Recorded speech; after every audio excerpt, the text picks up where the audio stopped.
둘, 넷, 여덟. 배들이 차례로 싹트고 배아가 돋아나면 거의 죽음에 이를 상태까지 알코올로 죽인다. 이어서 다시 싹이 트고 싹에서 싹이 나고 그 싹에서 다시 싹이 나는데 더 이상 억제했다가는 전체적으로 치명적인 결과가 유발되기 때문에 이때부터는 마음 놓고 자라도록 그냥 내버려 둔다.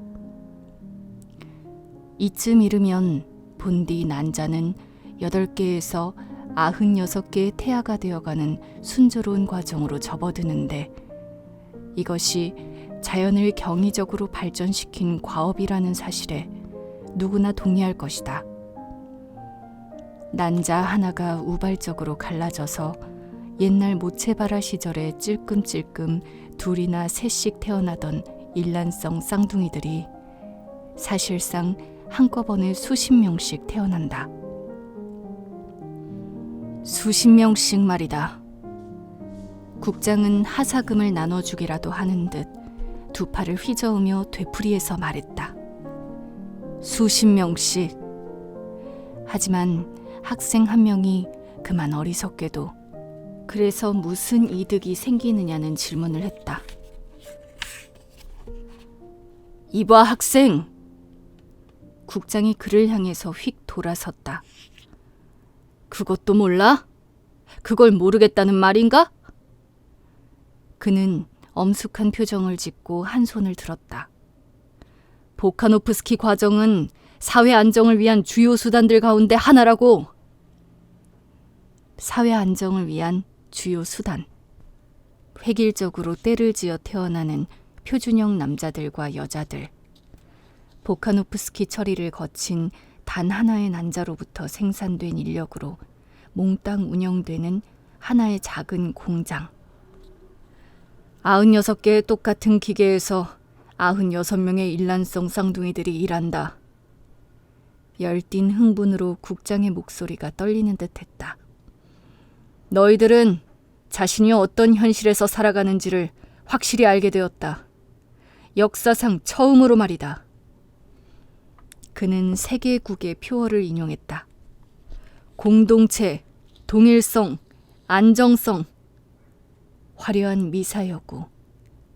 만일 우리들이 보카노프스키 처리를 무한히 실행하는 단계에 이른다면 모든 문제가 해결될 것이다.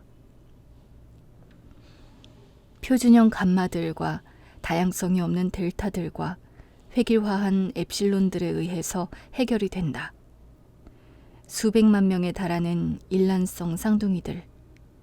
대량 생산의 원칙이 마침내 생물학에도 적용된 것이다. 하지만 안타까운 일이로다. 국장이 머리를 설레설레 흔들었다. 우리들은 한없이 보카노프스키 처리를 할 수가 없으니까. 96명이 한계점이고 72명이라면 훌륭한 평균치처럼 여겨졌다.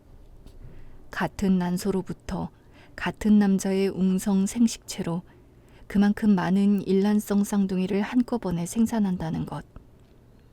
그것은 그들이 달성한 최선의 과업이었다.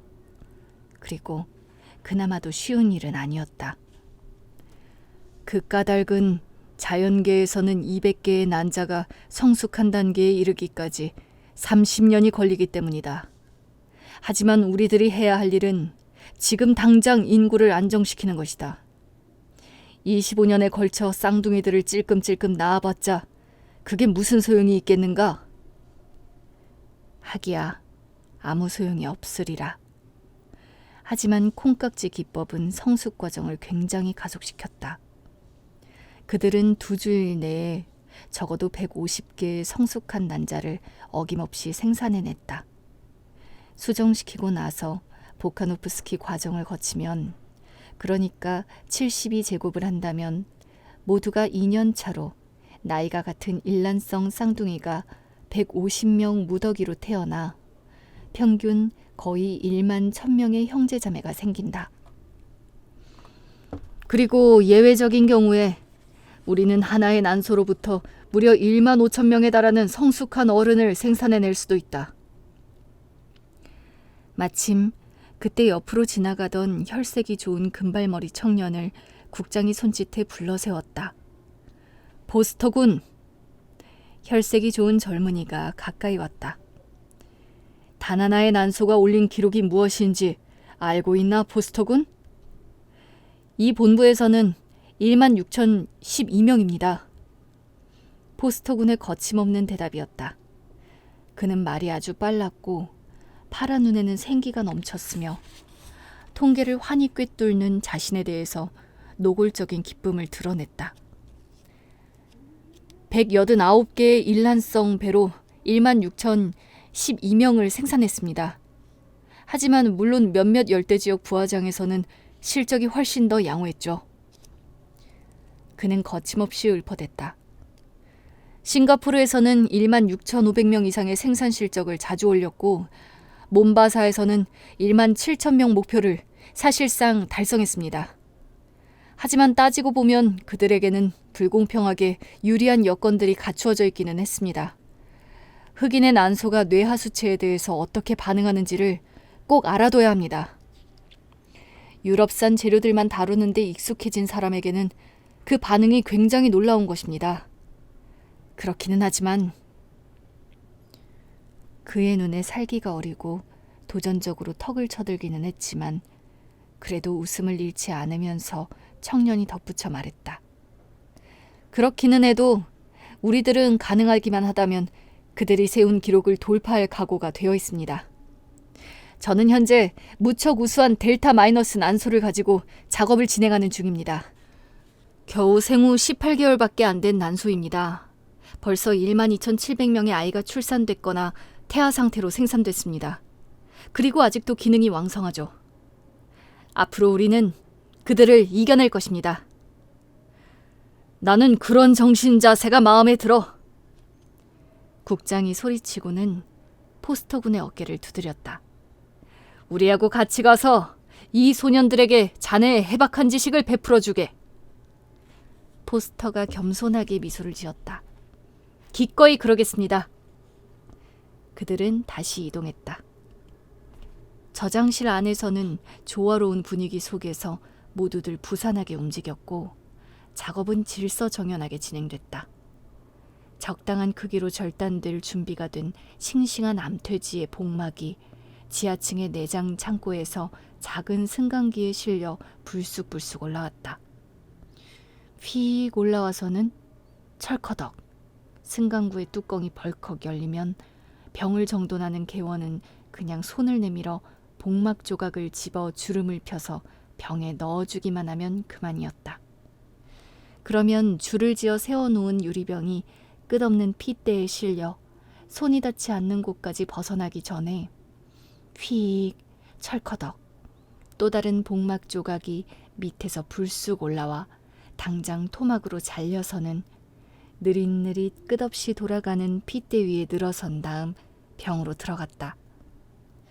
유리병 담당 개원 다음에는 입병원들의 차례였다. 병들의 행렬이 앞으로 나아가고 난자들은 하나씩 시험관에서 보다 큰 그릇으로 옮겨진다. 입병원들은 재빨리 속에다 붙인 복막 조각을 베어 상실배를 제자리에 투입시키고 염분 용액을 부어넣는다. 그러면 어느새 병이 지나가서 분류표를 붙이는 사람들의 차례가 된다. 형질 유전 요소, 수정이 된 날짜, 소속된 보카노프스키,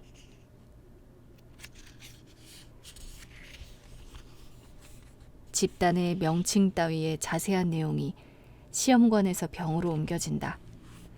더 이상 무명의 존재가 아니므로 명칭이 붙고 분류가 되어 행렬은 천천히 계속해서 나아가며 벽의 구멍을 지나 천천히 사회기능 설정실로 이동한다. 색인표가 88제곱미터에 달합니다. 안으로 들어서며 포스터가 흐뭇한 표정으로 말했다. 관련된 모든 정보를 담았지. 국장이 덧붙여 말했다. 매일 아침 내용이 새로 갱신되고 그리고 매일 오후에 상호 조정이 되죠. 새 자료를 기초로 삼아서 계산을 해내지. 어떠어떠한 자질을 지닌 사람들이 얼마나 되는지를요. 포스터가 말했다. 어떠어떠한 분포로 배정이 되었는지를, 어떤 한순간의 최적 배란율이 어느 정도인지도 항상 계산해냅니다. 예측하지 못했던 낭비 요소는 당장 보완이 되고 즉각적으로요. 포스터가 말을 이어받았다. 지난번 일본에서 지진이 일어난 후에 제가 얼마나 특근을 많이 했는지 알면 놀라실 겁니다. 그는 유쾌하게 웃으며 머리를 설레설레 흔들었다. 기능 설정원들은 그들이 필요로 하는 수량을 수정원들에게 알려준다.